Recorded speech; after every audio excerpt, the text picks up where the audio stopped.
Hey everybody, welcome to You Have to Watch This podcast. I'm Alan. I'm Ryan. And I'm Devin. And today we're going to talk about the 2015 thriller film starring Patrick Stewart and Anton Yelchin, Captain Picard and reboot Chekhov, if you will, Green Room. But before we get into that, how you guys doing? It's been a week. Yeah, man, I'm not in a creepy hotel anymore. It's great. Our group chat's been kind of quiet because I think we've all been busy. So Yeah, it's been back-to-back work for me. Have you guys had the same? pretty much. I had Creature Feature this weekend with Victims and Villains, so that kept me pretty busy. Well, you got to tell us about that. You can't just drop Yeah. Creature Feature in there and not say anything. Got to meet some cool people. Got to meet the directors of Killer Clowns from Outer Space. Got to meet Danny Lloyd, who played Danny Torrance in The Shining. Oh, fun. Got a quick interview with him, and I got to see Doug Jones from a distance. Didn't get a chance to interview him, but yeah, it was a fun time. I bought this. There we go. You guys can see that? Wait, wasn't that in your office? I bought two. You bought two? I bought two. There was a booth selling like Daily like it was all wanted posters. So I was like, that's nothing that interests me. But then I saw the Spider-Man Daily Bugles, and I was like, I'm gonna buy as many of these as he has. And he had three, but he told me not to worry about looking for the Spider-Man 3 one because it wasn't worth it. But instead, because he's like, it came out dark. You can't really see anything on it. Because it looks good on camera, but looking at it up close, it's not a great print. But the third one I bought because it was a deal for buy 3 for $25 or something. I got the wanted poster of the Wet Bandits. Oh, that's very cool. So, yeah, that was how I spent my Saturday, and then I went to a Hershey Bears game. I saw that. Who are they playing? They the Americans from Syracuse. That is definitely a made-up team. I now know you didn't go to that game. No, it is a minor league hockey team, Devin. They have dumb names. Fair. But Devin, after the show, I have a funny story to tell you that I'm not going to tell on air. Oh, okay. Well, I can't wait. I can't wait. Ryan, how are things going in your side of town? Let's see, sports, and more Ted sports. Ted Lasso. Actually, no. In fact, because I haven't had time, because somehow, some way, I have awoken a new sports interest in me that I didn't know that I had. Wait, can we guess what sport? Can we guess what sport? Yeah, go ahead. All right. Ooh, hold on. This is tough. I can give you a hint. No, I don't want a hint. Okay. Pickleball. That's not, no. Okay. I don't, nothing that relates to anything you'd play at like a retirement home. Okay, you are now in the MEWC, or into the MEWC. The Microsoft Excel World Championship. That's not a thing, no, It is and I'm not going to. 100% a thing. No, It is. It's the best thing. That is like two people going, I can click my finger faster than you, which technically is a sport because it's, fine, it's a sport. I'll admit it, but that's no. Listen, they have a spot on ESPN. They count as a sport. So does poker. What's the sport? Moving on. What is What's the sport? Okay, so Indian F1 racing. Weird. Okay, great.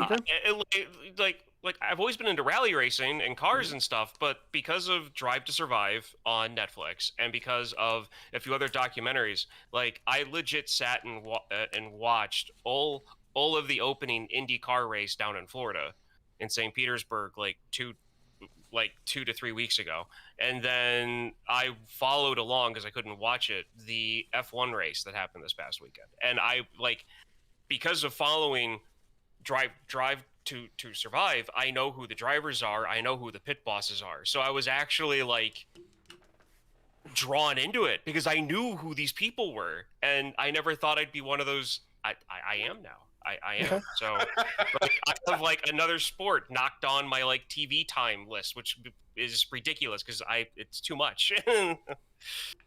Are you at least before we get into today's show? Are you at least caught up on Picard? Yeah, I am. I'm caught up Okay. on Picard and The Mandalorian. Okay. I'm not caught up. Thumbs up or thumbs down for either of those? Oh, thumbs up for both. Thumbs up for both. This last episode of Picard was the best episode of Picard, and Devin, it will go right over your head. It will be. Because it has to do with a character that didn't show up until like the later seasons of Next Gen, and she is literally my favorite character from Next Gen. Mm-hmm. Does this help you? Like, is she still your favorite character? Did they like ruin her a little bit? Oh, no. They picked her up. I mean, at first I was like, what? But it was good. Like, her story and everything was great. But yeah, and Mandalorian too, as far as I'm concerned, this is probably the best it's been. Yeah. Wow. Yeah. Okay. The last episode got a lot of hate online because there was supposed to be a show called Rangers of the New Republic with Cara Dune, who has been written off of the show because the actress got fired from Disney. Right. So they were taking ideas from that show and incorporating them into Mandalorian episodes. So this last episode was bookmarked by the Mando story, but then told this whole other story out on Coruscant. And a lot of people didn't like it, but I thought it was like one of the better episodes of Mando. Yeah, no, it is. And even the Mando storyline that's going on outside of what they did in this past episode is just great. Like I absolutely love where they're going with it. And this other story that they told is exactly what some really vocal Star Wars fans didn't want to happen, and they did. The problem I have with it is like the same people who are hating on it are the same ones who like were praising on Andor, which told a very similar story and tone. And I'm like, you're the ones who were saying Mando's going to look like a kid's show now. Like, no, it's a kid's show. It's Star Wars. It's always been for kids. So I gotta catch up on this. I'm not catching any of this. I'm really confused. I gotta watch Andor, and I gotta watch. Ramon and I were just talking about it tonight. I want to watch them. I'm excited to watch them. I have no desire to watch them. Like, at no point in any like this week or last have I been like, I'm in the mood to watch these shows. I can say 2 words that will sell you on watching Andor. All right, you will get off of this show and you will go watch it tonight. What is it? Andy Serkis. Oh, I know he's in it too. He's so good in it. Yeah. You it's seriously that is, and Andor is the most adult-focused Star Wars thing that they've made so far. Which makes me feel like that's going to make me love it 2 bits. Yeah, no, and believe me, you will. Like, I can't stress that enough without actually telling you what's going on. Okay. I'm just going to have to do it. I'm going to have to bite the bullet and just watch it. Yeah. Yeah. I mean, listen, I've been watching You, which is considerably worse. Oh, I know. I feel pity for anyone watching me. I enjoy it, Alan. Every Tuesday night, right here. All right, so we still like to start off the show after we catch up and talk about our weekends, talking about things that we watched over the last week to try to get the guys excited about other stuff. You guys didn't watch anything, but that's okay. I took 2 for the team. I told you what I did on my Saturday. My Sunday was spent at the Cineplex. I saw 2 movies, the first of which I'll talk about is Shazam! Fury of the Gods. Did not want to go see this, but I did, and it's a movie. I really had low expectations for this. It wasn't as bad as I thought it would be, but it's not as good as the first one. I really enjoyed the first one. Mm. I did not really care for most of this one. Shazam is the worst part of it. Like, there are other characters in this that are more enjoyable. Like, Shazam the Wizard is more enjoyable in this movie than the main character. Did they lean too hard into, like, the jokey jokes? Like, they tried to make him more Deadpool-y because they're like, that's what the kids loved. They did a little bit.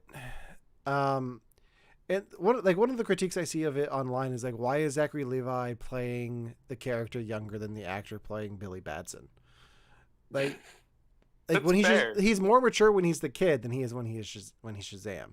and it's weird. And I think that's part of the reason I didn't click with this movie. And I think the other part of it is that like everything with DC is resetting. So I don't know how much of the stuff that they're setting up is actually going to pay off down the line. If Zachary Levi keeps talking about Warner Brothers in their marketing department, probably not much is going to happen with Shazam down the line. But I mean, as much flack as I gave this movie going into it, it wasn't that bad. Like it was better than Black Adam. But that's not hard to do.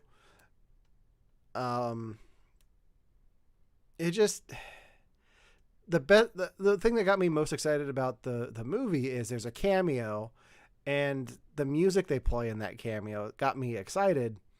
But I was like, oh, what? Well, wait, this doesn't matter. Like this isn't going to tease anything for the future. Just like the post-credit scene in the first Shazam is addressed a little bit, but not really. Like Superman doesn't show up. Like they have that whole lead up to that end credit scene where you don't see Superman's face, and then they like, oh yeah, you're the kid who had the lunch with the superheroes that one day. That's all they say about it, and I'm like, okay. It's got weird. It's got weird Dark Knight Rises vibes, because I don't know what happened at DC that somebody just hates sports fields in Pennsylvania. But they blow up the Philly Stadium at one point in this. So Citizens Bank Park? Yeah. Well, these things happen. Yeah. We're all distraught. But yeah, all of us. I'm going to be talking in detail about this on my new show, Brilliant But Lazy, which is words you can use to describe this movie.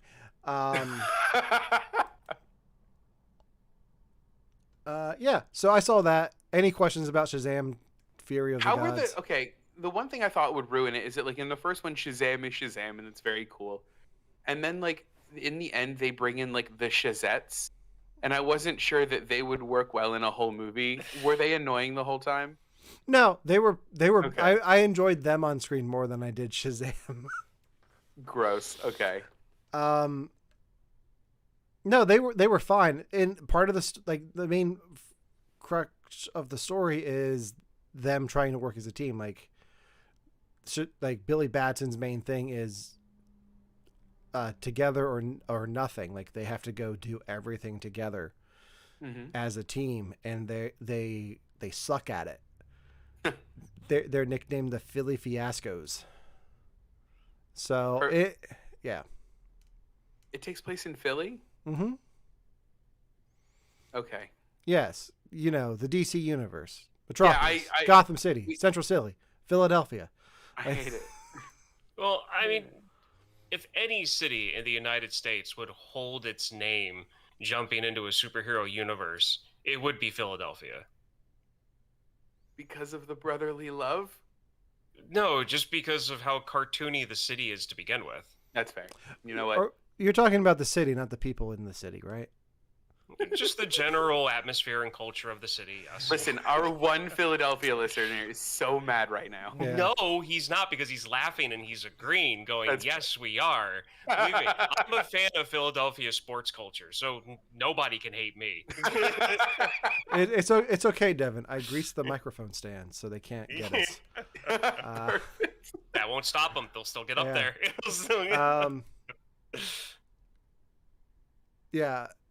That's what I think of Shazam, Fury of the Gods. Neat. So I was assigned to go see this, and I was like, if I'm going to go to the movies, I want to see something I want to see. And it just so happened that Amazon Prime was doing a exclusive early screening of Dungeons and Dragons: Honor Among Thieves, starring Chris Pine, Michelle Rodriguez, and Hugh Grant. Guys, this movie was awesome. Was it? Devin, you like Lord of the Rings, right? Yeah. There are so many moments in this that are taken from the Lord of the Rings movies and just made fun of, like, but not in like a Naked Gun kind of way. Mm-hmm. It's like paying homage, but also like making it funny in the best way. Chris Pine leads this cast, and he's phenomenal in it. I really enjoyed the whole film. It's from the directors of Game Night, which is what really got me excited to see this. Cool. The theater was mostly full for this early screening, which I was surprised by. But I think everyone brought their parties to see the movie, so it was like a bunch of Dungeons and Dragons fans coming to see the movie. And then I'm there, like, this is from the directors of Game Night, guys. Like, but I really enjoyed it. The cinematography is fun, like it was in Game Night. And the story makes sense. Like if you know a little bit about Dungeons and Dragons, you're fine. If you know nothing about Dungeons and Dragons, it'll still make sense. If you know like Lord of the Rings and Game of Thrones, like it's basic enough for you to pick up on. But there's also, I could tell there were some hints for like deeper lore things in the game. So Okay. Devin, this is right up your alley. You know what? Because I've played like 8 games of Dungeons and Dragons. Like, I get some of the deeper lore things. Like, if they went to like, I don't know, Waterdeep or any places like that, I'd be like, the place I've been. Mm-hmm. So like and even the trailer just looks phenomenal. I mean, yeah, there was a point where they got chased by, it was a mimic, I think, where there was like the treasure chest with teeth. And I was like, that happened to me in game. Like, fun fact, I missed that part.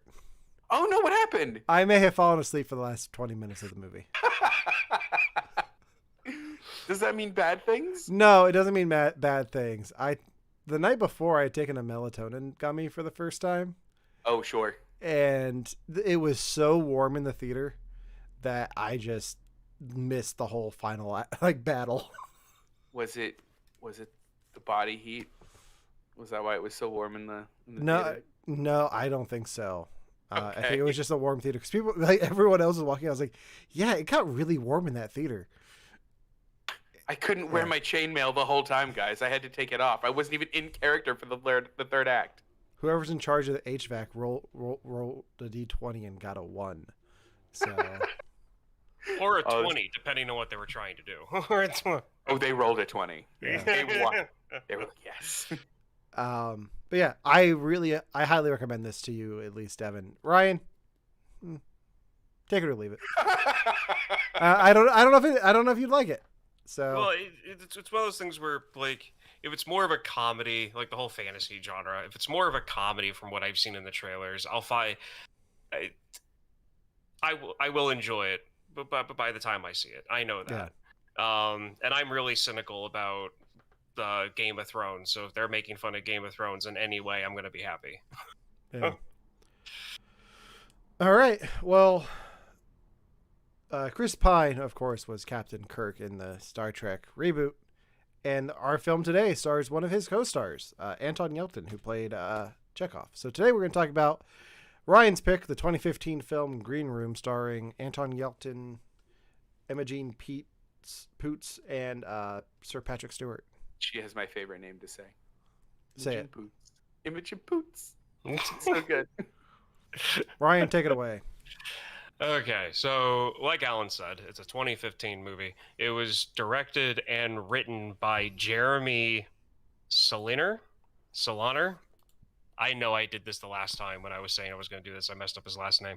But anyway, this is his second critically acclaimed movie.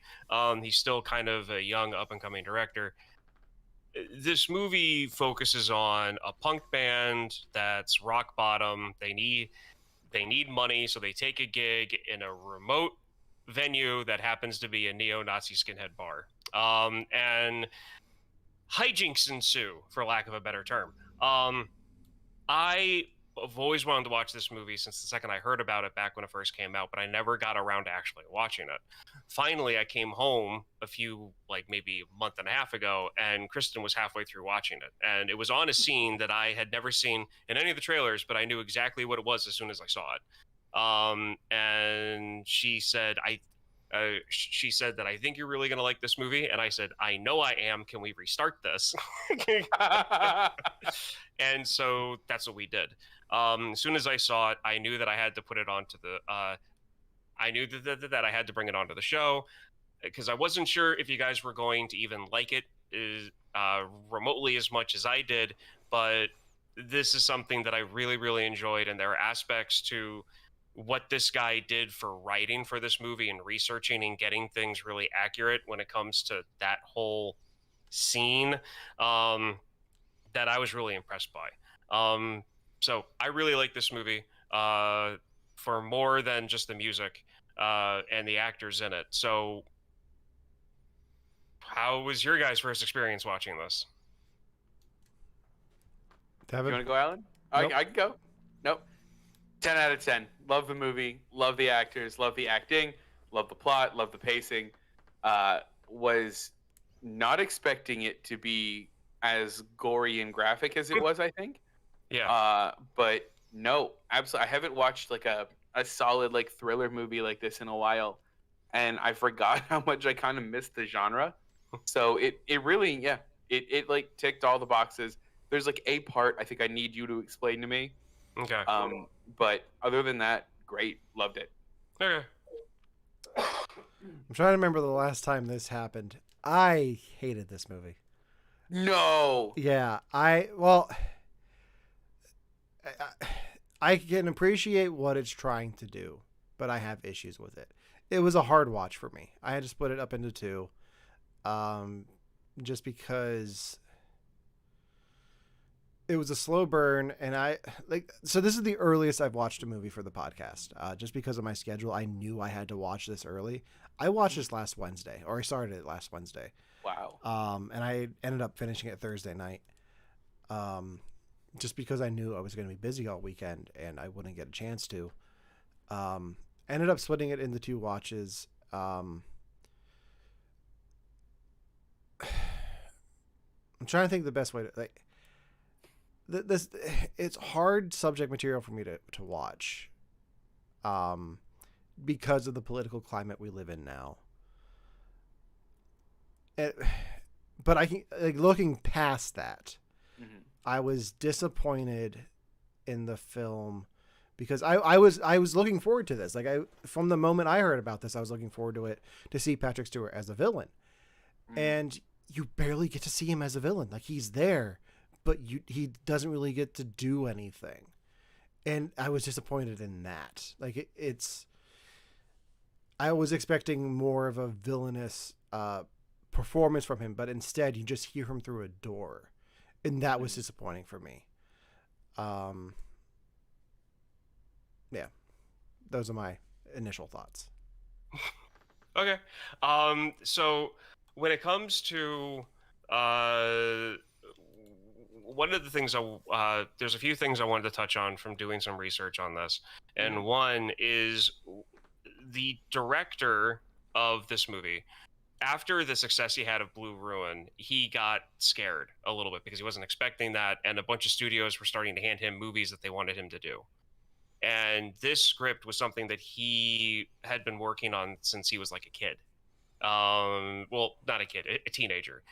He was in a punk band. He was in the punk scene for a little bit when he was a teenager. And there are aspects to this movie that were taken from experiences from his life. And so there were certain scenes that I found out that he actually experienced, and I find kind of humorous. And one is the scene at the beginning where they wake up in a cornfield. Apparently that happened to him. Hi, I'm Alan. I'm right. Well, so that's what drew me into the movie so much, was how believable that band felt like a band. Like someone that, like, a band that like believes in their music, but they don't quite have the money for a tour, but they're doing it anyway. They hired like some dude that like swears he'll book them place on place, and really he booked them in the corner of some Mexican restaurant in like Ohio or something. And like, you know, they get $6 a piece. Like, that all felt so incredibly real, and that's what drew me in right away. Well, and that's where the believability for me comes in when it comes to the whole punk scene in this, because the fact that he took it from his own experience, doing this stuff in the 80s and 90s, definitely shows, because that's the stuff that happens, especially in like Mexican restaurants, some Filipino restaurants. It's known, if you look up like punk music history, a lot of the early bands in the late 70s, early 80s played at Mexican and Filipino restaurants I didn't know that, actually. when they couldn't get gigs anywhere else. And that's just places that would have them? And that's just places that would let them play. I mean, that's So- cool. I really enjoy that. Yeah. One, and then to backtrack a little bit from his experiences, that whole beginning part of the film where they're introducing the band, they're showing their chemistry, and just the feel of it. It's real, almost boring. Alan, I think you'd agree on that one, since you said it was kind of a real slow burn for you. I didn't say that. No. You didn't say boring. You just said it was real slow burn for you. It wasn't a slow burn. I just knowing what the characters getting into, it was harder to get into the story because like, okay, I know what's coming. Had I not known what the movie was about, like the opening does a good job of setting up the band, and even putting them into that situation, and then when shit hits the fan, it's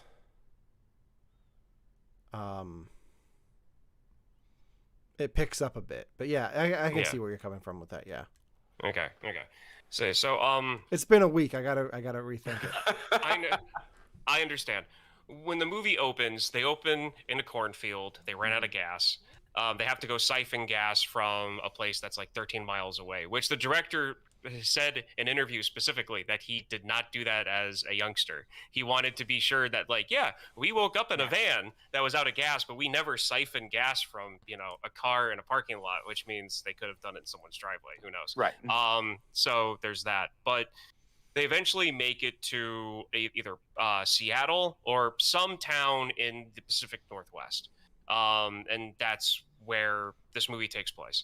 And it's just them being a band, being friends, talking to the guy that got them the gig, staying in his apartment that night, just kind of talking and BSing until, the next morning where they do the interview. And the camera work almost makes it seem like you're there, but you're not, you're kind of like a third wheel on the conversation. And that's something that I liked about the way that the movie was shot at the start. If you don't mind me cutting in here, they have an editing choice that I loved in the beginning. And I don't know how you felt about this, Alan, but I thought it was really interesting where they went, the lady that played Maybe in Arrested Development walked in with a bunch of beers and she goes, "We drink." And the guy put the arm down on a record and you hear this really loud music play for half a second and it cuts. And then you see the record already done and it's the morning and you don't have to watch them party. And I thought that was a really good decision. I don't know. It was really interesting. It helps move the story along. Yeah. And that's, as a fan of Fear, that made me mad for a little bit the first time I saw this because I know that song. I like that song. And then it just stopped. And I was like, no. I was like, but yeah, no. It's an excellent choice because it does move things along. And then they open it up with and they get it going again with a good joke because their booker for that part of the country comes home and looks at Anton's character and goes, "You fell asleep first, didn't you?" Yeah. And that's like all the shenanigans you need to see at that party. Like, I didn't need to see who got drunk first. I didn't need to watch them play beer pong. I got their chemistry straight away. I didn't need the party sequence. Yeah. Fine. So one thing about this movie that is big part of the plot and something we cannot get around without actually talking about it. Devin, since you didn't really know what was happening in this movie, right? Not really, no. Okay. Did you get from what their booker was saying that they were going to a Nazi punk skinhead bar? He was real shady about it. He was like, he said something like, yeah, they're kind of the kind of like alternate, like maybe left, maybe like super left wing or super right wing or something. I don't know. And like Okay. he like mentioned it in really vague terms, and I didn't really expect that. Okay. So the the terminology that's used in the movie, he first says it's a boots and braces type place. He does say that, doesn't he? And boots and braces refers to Doc Martens, which is popular in the punk scene throughout. It doesn't necessarily have to do with, what your political views are. Mm-hmm. And braces are just suspenders. Oh, okay. But when you put them together, It tells a story. that's when you start getting into the whole like, oh, this might be like a Nazi punk place. Did you all know that the first time watching it? I mean, Alan, you knew where this story was going, right? Yeah, I had heard like interviews and stuff when the movie came out, so I was aware of where it was going. Got it. Yeah. So, but at the same time, and this is where I like how in depth this was in the whole punk scene. Mm-hmm. So, being a skinhead does not necessarily mean that you're racist. Mm-hmm. You've got skinheads that are anti-racist, Mm-hmm. and like really open about wanting, like being inclusive, or Mhm. yeah, that's the right word. Yeah, you know. Yeah. And then you've got the other side, which is what people think of when you say skinheads, Mhm. and they mirror each other. And in fact, unfortunately, they both kind of came up in the same areas. Very, very, very late '60s. This is when this stuff started kind of happening, Mhm. because it was the look at the time of like the worker, like the coal miner, the shopkeeper, the truck driver, boots, jeans, t-shirts, suspenders, and that's where that look comes from. So just by saying boots and braces, be like, that's kind of sketchy, but you need more information about what that means. And then that's when he said like, it's like very hard right, ultra left, and that's another Yeah, thing that was it. Yeah. and that's another thing I really like about this, is because in this spectrum, when you get into like punk music and the way punks view politics, it's a circle.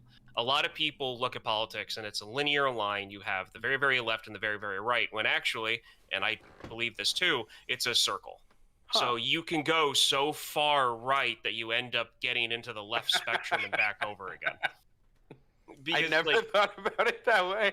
And so when you go ultra left, you still are dealing with, fascism. What you took To along a the point. way, on the way Yeah. to that. Yeah. So that's where, like, when he said that, and granted, I knew where this was going because I mean, like, I was like Alan. I heard interviews with this. I read, it's like I read up on it. But as soon as he had that conversation, I was like, I love this movie. I love it even more than what I thought I was going to before, because they're really doing this right. Mm-hmm. Now, what did you guys think of like them going, getting there, getting into the venue, getting into the green room? Like, I'm talking like up until everything hits the fan. I like that they performed a song that was kind of just a giant middle finger to everyone in the room. Yeah, you're gonna have to explain that one to me. That one I didn't get, because I knew they did a cover and I knew the audience was mad. Okay, and so then no part of me understood what that was. This is where and why our podcast is marked under explicit. Oh, the song is called Nazi Punks Fuck Off. It is a song that it is a very, very popular song from the band Dead Kennedys, which is the band that Sam was wearing on her shirt. She was wearing a Dead Kennedy shirt. Basically, the song is from Jello Barfa. I think I said his name right, the lead singer. It's basically him saying, like, you guys are idiots. We're fighting, it's like you're fighting who should be your peers, because, like, the police are not going to be on your side because they're going to crack our skulls just like yours. So that's where, like, that whole thing comes from. And that's why Anton's character goes, I have a really dumb idea. Well, yeah, because I just didn't know what this song was, because, like, I was like, okay, his dumb idea was the song.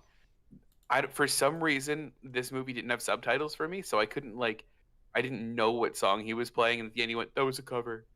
And I was like, if okay. for anyone listening, including Devin, I highly recommend after the show, or even now, if you're listening, look up the lyrics. Okay. Finish the show but first. Yeah. yeah. If I finish this, Then look up the lyrics to the show first, and then look up the lyrics to the Dead Kennedys.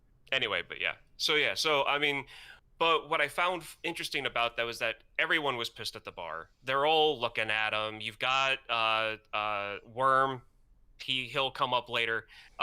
Spits at the stage in the middle of the song, and everyone's just kind of like glaring at them, angry. But then they all start liking the next song they play. Like, they don't care, because it's like, whatever. They did their little protest song. Now they're playing good music, and then they don't care anymore, except for the one guy that threw a beer bottle at the stage when they started the second song, which reminded me of the Blues Brothers a little bit, which I was happy about. Do you think they would have gotten asked back if the rest of the movie didn't happen and they just left stage there? Would they have gotten asked back to play again? Well, they're from the DC area, so I don't think so. Ah, darn. They mentioned that, and that's why they were angry about getting there, and their original show was canceled. I feel like if you go into a bar like that, get asked back, and then go back, that says a lot about you as a fan. Yeah. Well, hold on. Like, a check's a check. I get that, but yeah. So, okay. Before we get too far into this, I did want to talk about it just real quick. Did watching this movie post 2015 feel different for anybody here? I think that's absolutely why I did not like it. Yeah, is it? Okay. It came out at a time where it was like, oh, this is a foreign idea to me. Like, groups like this don't exist. Yeah. Fast forward, 8 years? Oof. It's a different world. It's a different world, and it was just hard for me to get into. I got you. I understand. See, I've always known about this subculture in punk, especially punk music. I'm not talking about punk music. I'm talking about the subculture of the people they're playing for. Yeah, no. I know. And unfortunately, Nazi punks are part of that culture. Unfortunately. And so, I mean, like, when I was in high school, I knew a kid who was into this stuff. I wasn't friends with him, but I knew him. And especially, and this is another reason why I like this movie so much, is that it's set inside the Pacific Northwest, which is the hotbed for this type of activity and political movements in this country. You will find more people who believe the things that were at that venue in that part of the country than anywhere else. Is that why they were in the Blues Brothers? Yeah. Oh, I mean, they were in Pacific Northwest of Chicago. I mean, it's a little bit Chicago. east. I get it. It's a lot east. But the fact that they had like a community set up there, out in the woods, in Eastern Oregon, Eastern Washington State, Idaho, Wyoming, like that whole area is a hotbed for this type of stuff. And so the fact that it was set there, again, another plus for me for this movie, when it comes to how the movie was set anyway. But the first documentary I ever watched about this type of issue or this subject matter was, God, I was like 12. Oh, wow.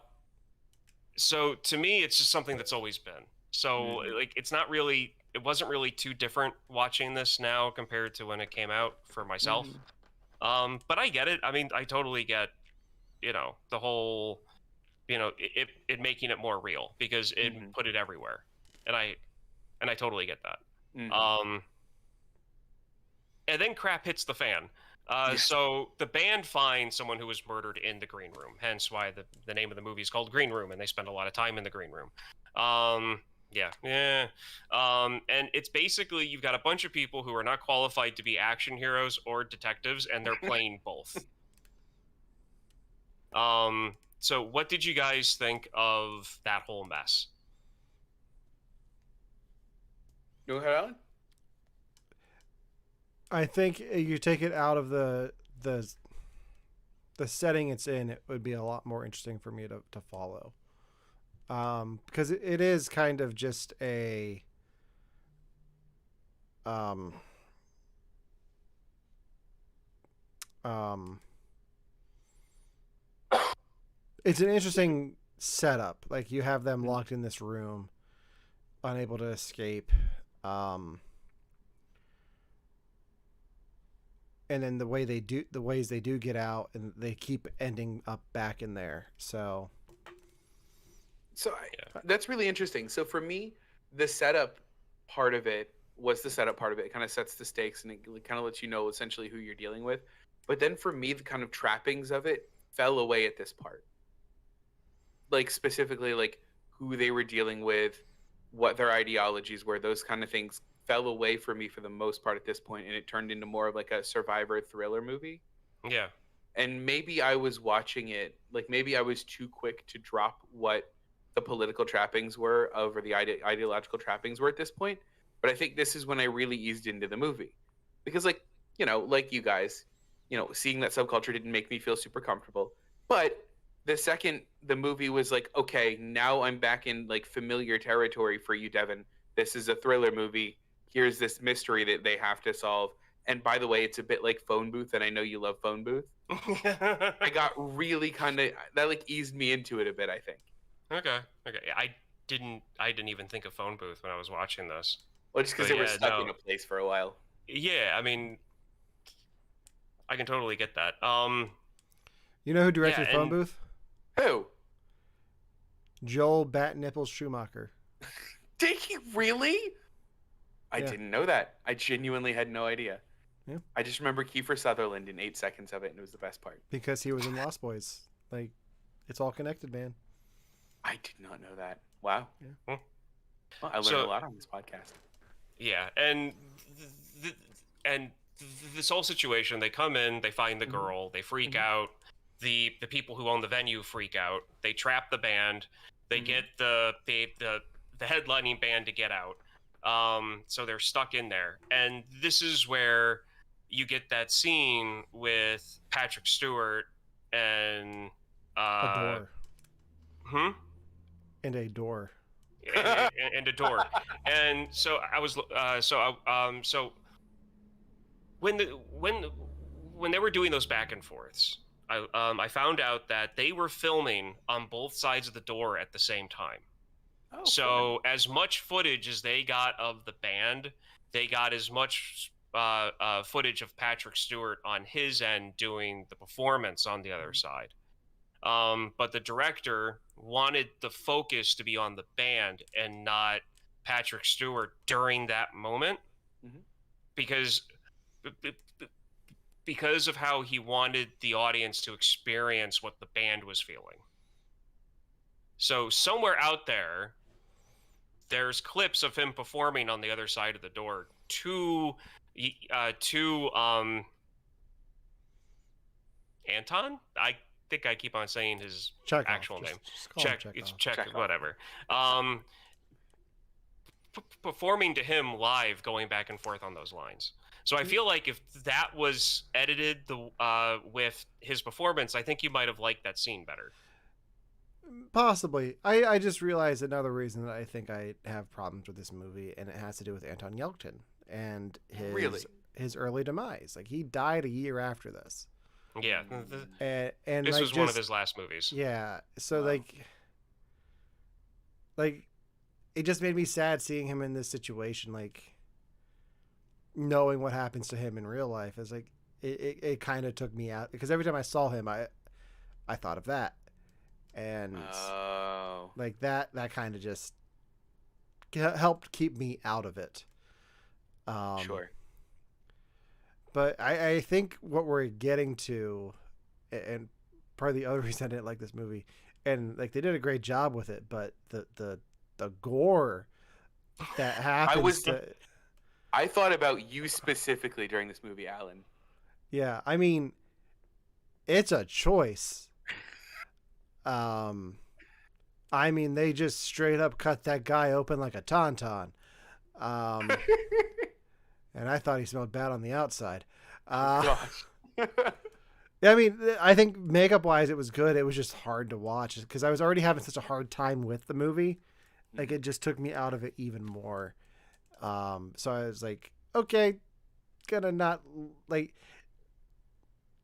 yeah. Yeah. I mean, from my perspective, I think that Sir Patrick Stewart gave an amazing performance for somebody that you don't even see. He is so threatening on the other side of that door with just his voice. Like, I really appreciated that. Like that. I don't know how I feel about the choice. I think that I could have used like a shot or two of him, but like his like just command in that performance was so good. But the gore part of it did make me go, "Oh gosh!" Like I did genuine. I mean, I'm fine with gore in movies. It's fine. Like I've seen all of the Saw movies and the Human Centipede movies. Fine. But like, I was not ready for it in this one, and it took me aback. Well, it's because it doesn't set you up for it. Nothing No. graphic happens at the start of this movie. Like, I think the first horrible thing that happens, besides the girl getting dragged across the floor by the knife in her head, and I know that's a funny sentence. Not really. Well, I mean, under the context of the first horrible thing that happens in this movie, except for the girl being dragged by the knife in her head, that context of that sentence. But anyway, was the drummer getting his throat ripped out by the dog? Like that's that's how they open the gore to you, pretty much. Because before that, it's just a knife and a little bit of blood, and you know, for movie standards anyway. And so it's like, it's okay, whatever. And then that happens, and you're like, But I think from what the director, because I was trying to summarize before, but he didn't want Patrick Stewart's star power to interfere with the tension with the band in the room. It's a choice. Whether I get it. You like I totally it or not get it. is, you know. No, I get it. Then why go with Patrick Stewart? Because he I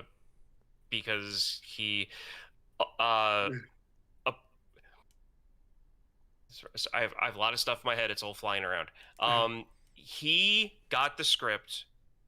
He heard about the movie. He was semi-interested in it. He read the script, and then he called the director back and said, "I want to be in this." It wasn't the director going and pushing him for it. He offered his services to the director to be this character in the movie. Okay. And in fact, the first day he was on set, because of the way that the weather worked, they didn't shoot any scenes for him when he was there, because they were doing a bunch of like fill-in shots because of the weather. And so the very next day, when they were able to get to his shots, the director said that he went over to Patrick Stewart and he got on set in the morning and apologized to him about the day before. Aw. Wait, didn't Sir Patrick Stewart do the same thing on the set of Dune? Didn't he just like show up and he's like, "I'm in your movie now," and then he was in the movie now? Like, what if this is just how he gets his roles? Well, what if nobody hires him? He said that after he read the script, he had to lock all of the doors at his house because it freaked him out that much. Wow. Yeah. I can just picture Patrick Stewart, 1998, rolls up to Marvel in a wheelchair. Star Trek's over, so now I need this. I'm a balding English actor. Sir Patrick, we're not even planning an X-Men movie. Well, you are now. You are now. Yeah. For those of you listening, I did the hand thing to my head like I'm Charles Xavier. It works. Because we're an audio show, too. Yeah, true. But yeah, no, I like the voice performance in the scene is with the door. And so pretty much just to bury the lead for the rest of the movie to kind of wrap things up. All of the band members die except for one, the one from Star Trek, and so does Amber, a friend or part of the band of Cow Catchers, which is the band with Worm. And because I said, we'll get to him next, Worm is the one that kills the girl in the green room that they find. Yeah. And he's the one that drags her body by the knife. And so almost everyone dies. Anton lives.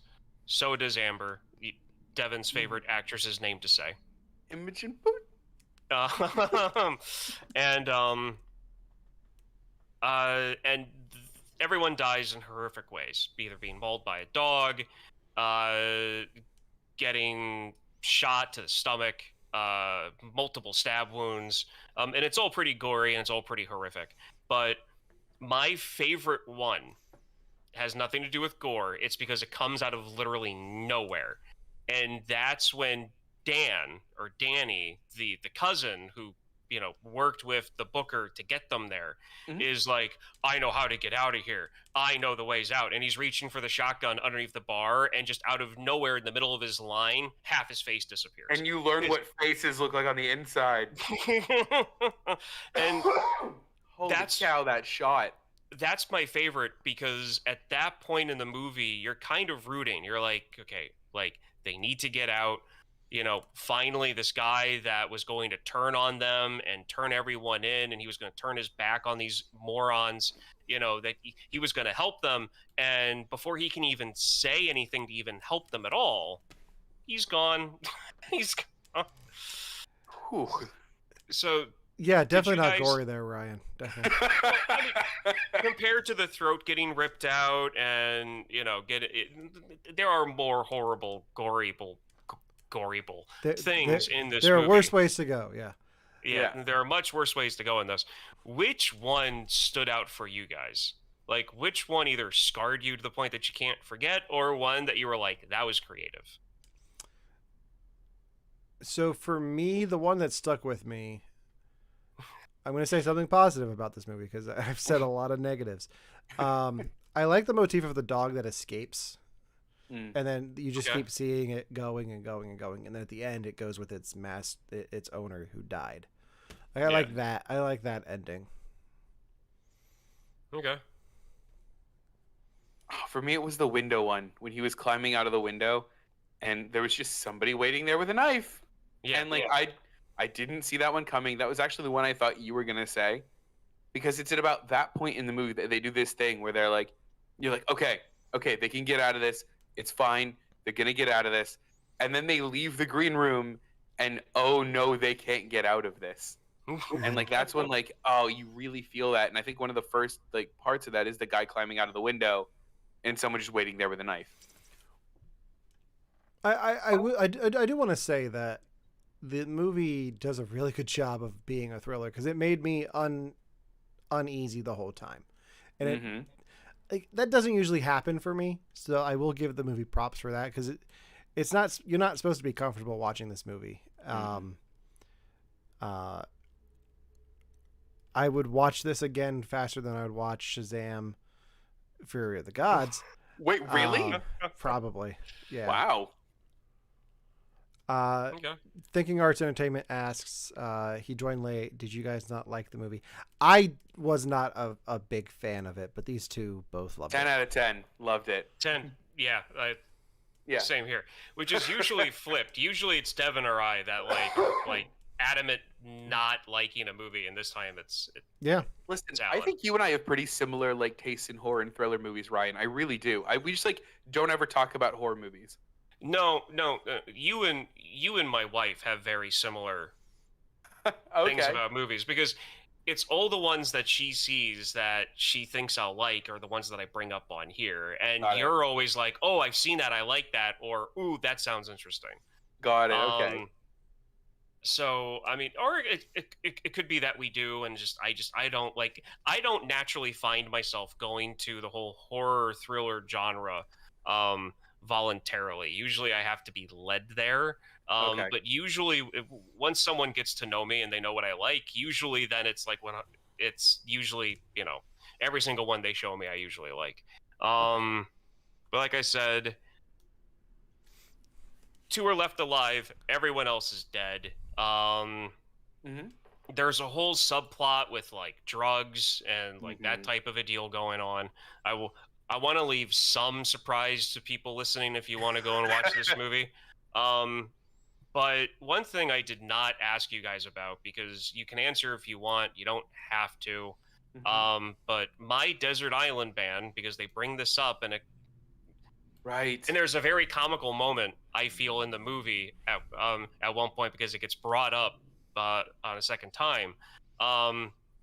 Like, what band would you be, like your Desert Island Band? You can only listen to that band for the rest of your life. Which band is it?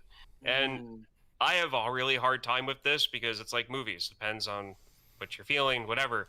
But for me, it would have to be Bad Religion because they have 12, 13 plus albums. So they have a decent catalog and their sound has changed over time to where if I feel like I want something, really raw, I can go to their early stuff. If I want something a bit more like, planned out, I can go to their newer, stuff.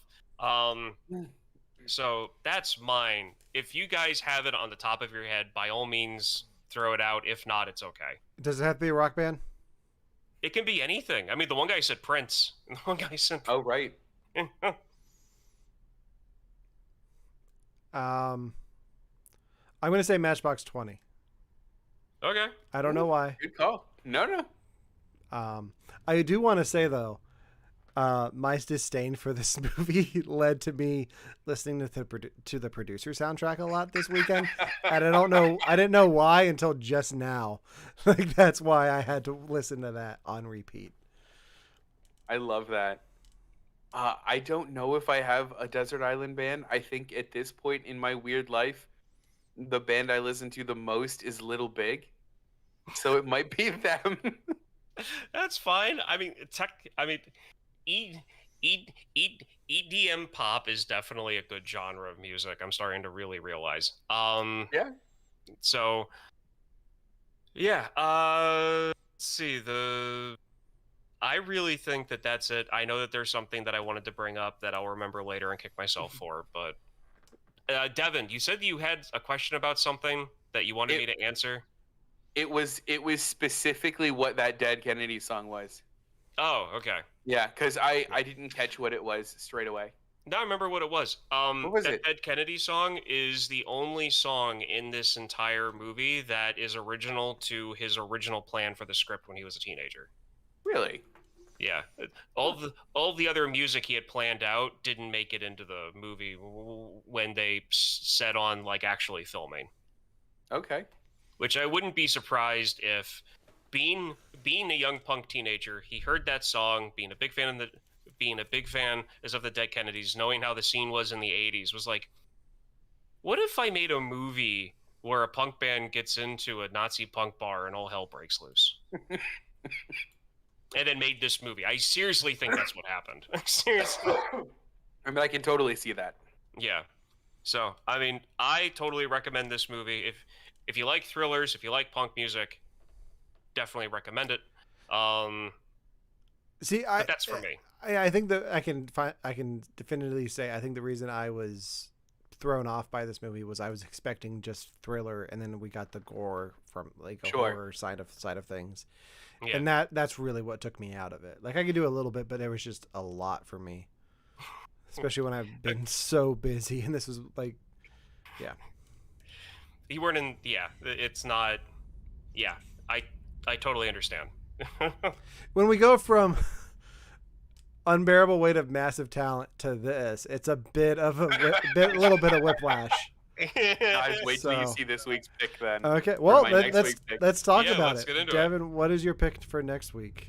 What if I told you that it is a movie starring Gary Cole, Shawn Ashmore, who played like Iceman on X-Men, but then also starred Christy Carlson Romano and Hilary Duff.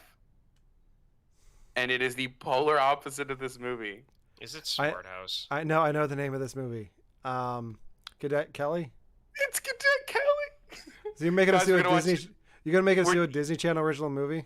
We're dipping into the world of DComs. We haven't done a single DCom on this show, and we need to at least do one.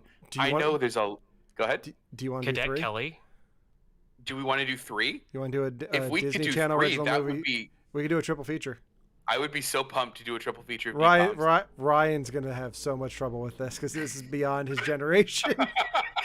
Disney Channel original movies. The whole you don't understand. In the early '90s, there were like Disney Channel original movies. Like I was not a Disney Channel kid because I did not like these live action made for TV movies because they were the corniest, dumbest things I've ever seen in my life. 100% they are, and they have such a cult following.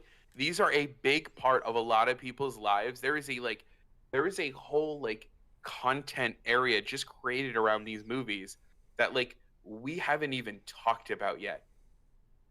Okay. So I mean, and there are some gems in here. Challenge. I just looked up.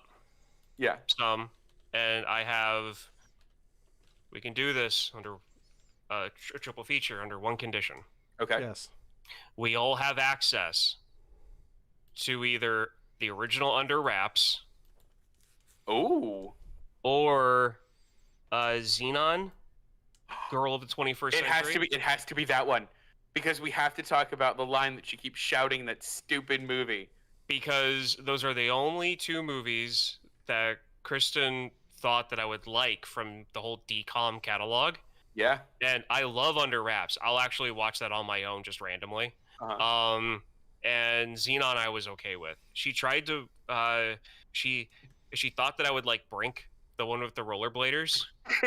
But it's because I was a big fan of like X Games and stuff when I was a kid. Yeah. And I like skateboarding and even rollerblading to a point, but I can't do Disney Channel watered down like extreme sports stuff. Like no, sorry. Like no. I just want to watch all of them now. Like all of these are winners, man. 10 out of 10s. Brink, Under Wraps, Xenon. I'd watch all of them. I'm trying. My pick is Cadet Kelly. Why? Like I cannot wait to hear you say why. Wait. I'm torn between Phantom of the Megaplex. If we were doing this last week, it would have been Luck of the Irish. Phantom of the Megaplex. I'm also thinking like, do I just do the Even Stevens movie just because you need to see the show beforehand? Right. Oh man. I mean, we can release our picks later. I've got mine locked down, but if we're doing a triple feature, this is going to be amazing. I think I'm just going to go Phantom of the Megaplex. Solid choice. Because that was me Sunday night seeing Shazam and Dungeons and Dragons. Isn't that an episode of Are You Afraid of the Dark? Oh, you know also? what? Yeah, kind of. It might be. Yeah, no, it is. My wife has pointed this out. Okay, so Xenon is on the Disney Plus app. Of course it is. I think Under Wraps might be the like. Oh, they only have Under Wraps. They only have the remake on. That makes me so angry. They did a remake? Mm-hmm. Don't even like. It's good for kids. It's good for kids. I'm not going to be one of these stupid 30-plus-year-olds that's like, oh, don't watch the remake. It's dumb. Well, it's made for kids. Of course, it's going to be dumb for me. But if you're a fan of the original and you don't have kids, you don't need to see the remake. There's some passion in there, Ryan. I like this. I'm sorry, but I've really had it enough with adults critiquing kid shows, and it's getting out of hand. As long as it's on Disney Plus, I have my official pick, and it's not going to be Phantom of the Megaplex. Is it not on Disney Plus? I don't know. It is. I want to see if this other one is. Okay.